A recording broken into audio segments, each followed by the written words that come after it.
Hi guys, how's it going? Welcome to my Virgin Kitchen. Today I am trying a sweet-toothed Jamie Oliver recipe from his Ministry of Food book. It is a Tarte Tatin. Okay, his is a banana one, Tarte Tatin, I don't know how you pronounce it, but I've done banana, peach and apricot. Now this is requested by Lydia from Birmingham, who sent me an email saying try this one out, it looks amazing.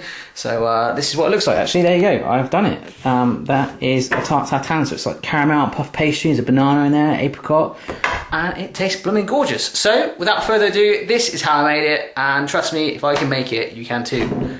Woo!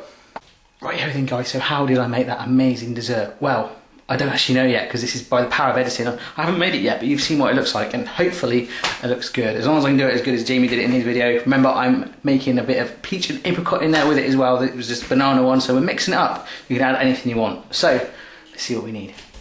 Basically, you're going to use a flat baking tray like that, okay? That is going to make your caramel with 100 grams of caster sugar. That is organic caster sugar. I am being a good boy. Thank you very much. 50 grams of butter. Woo! That's going to go on there over the heat, and that will start to solidify. And when that caramelizes, it's going to be very dangerous. So don't go crazy with it. Don't rub it all over your face, or you will lose your fingerprints. It's not good. Really, I should be wearing a hard hat and a jacket and safety goggles and gloves. I should be on a building site. That's the sort of apparel that I should be wearing. So I'm going a bit hardcore. Yeah, bear that in mind. A pack of puff pastry here, which is just going to be rolled out as 500 gram pack that you normally just get from the shop. A bit of flour to help with the rolling out process. Yeah. Okay. Obviously my fruit of choice. I've got a pack of apricots, dried apricots, you just get standard. A few peaches and some bananas, which we're going to just have long ways. And a little bit of banana zest.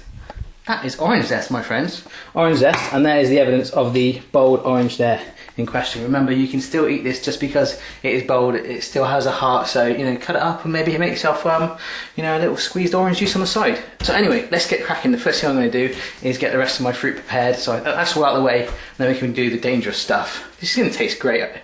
Well, you already know that. Let's go. Ooh. Okay, so the bananas, we are just going to peel those. Ta-da! And then we're just going to get a knife and cut it lengthways down there. Okay, so it goes in half. Banana halves. Easy. Ta-da! Now that is all done. See, they're all in nice, like, thin strips. Look at that. Amazing. Right, so put them to one side and work on your peaches if you're using them. Woo! Okay, so there's my peaches. Okay, guys, so there we go. I've cut some peaches up into little bits. I just want to show you how I did it. I just basically cut down one bit, because obviously there's a stone in the middle, and then cut down again to form a little segment like that, and pulled it out, and I just made cuts and worked my way around to leave the stone, and then you just throw that bit away. So do that, and you should end up with loads of peach pieces. Peach-tastic. Ta-da! There we go then, guys. All the peaches are cut up. They are looking good and tasting great. Right, what you need to do now is grab yourself your baking tray and get some heat on that bad boy, okay? And then we're going to chuck the sugar and the butter on there. This is going to get crazy. Okay, then guys, so I'm just sprinkling my sugar onto the pan, like that. Cool, that's all 100 grams on there, kind of looks snowy, right? What we need to do is add our 50 grams of butter. Okay guys, so I've just plonked the butter on there. Didn't do it with my camera on for safety reasons, but I'm just going to chuck on my orange zest as well. And then grab some cinnamon, excuse me. Just sprinkle that on there, good helping. Now we just want to keep stirring this in over a low heat, okay? So you can see it's starting to caramelise already, so keep stirring it in. Okay guys, so I've actually spread it over 2 different hobs now and turned the angle, so it's a bit safer for me with this camera. So what I'm going to do is turn the heat down because the sugar's starting to dissolve, and we'll start to work on our pastry. Okay, so with the caramel still literally there, right by the side of me, I've got my pastry, so let's work on that. Ta-da, there we go, so I've got out the pack. Bit of flour on the top, doesn't come with the flour unfortunately, all around the chopping board. So all I'm going to do is I'm just going to roll that out with a rolling pin, nice and easy, to the size of this chopping board, which will at least cover that baking tray. And then we apparently tuck it in, so let's do that. Ta-da, there we go, look at that, it looks like a white sheet, but if I step a little further back, that is pastry, my friends, and that will definitely go on top of that. So let's place our fruit any way you like on top of the caramel. Be careful of your fingers, you might burn them. Right here, so a tray of caramel, nice row of bananas on there. Oh, doesn't that look pretty? Peaches on there. There we go then guys, so apricots are on there. Wow. All that needs to be done is tucked into bed now, so there is a blanket of pastry ready and waiting to be draped over. So let's do that. Okie doke, gonna grab the pastry. Wow. And let's drape it over there, like that. Right, there we go then, guys. So just like when you were younger, there's someone hiding in their bed playing hide and seek. You can see the fruit hiding in there. It's all good. So what I've started to do is just bring up all the rest of the pastry and tuck it all in, okay? So it's all in the tray. So do that all the way around. Okay guys, not bad for a novice. Have a look at this. You can even see where I've grabbed myself a fork and started to just prick it all along there. Amazing. Living the dream. So all we need to do now is plonk that in the oven for 25 to 30 minutes till the pastry goes all brown and funky and raises and stuff. Then we're going to do a complicated clippy thing at the end and we can eat it. Yes. So that is the thing I'm looking forward to. Let's put it in the oven and see how it goes. Whoa! Right here then guys, it's been 15 minutes, it's in the oven still, but I've just span it round. It's risen, it's all puffy, which is good, hence it being puff pastry. It's brown, but we want to get a teeny bit more.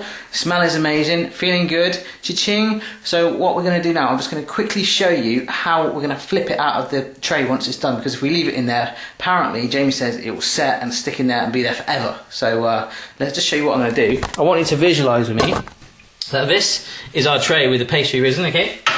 And this is my larger wooden chopping board, which is here at the moment, okay? So I'm going to get this out of the oven with like my oven gloves on, and I'm going to plonk this over the top, and I'm going to get a dishcloth, wrap it round, okay, hold the bottom because it's going to be really hot, and then just flip it over like that, okay?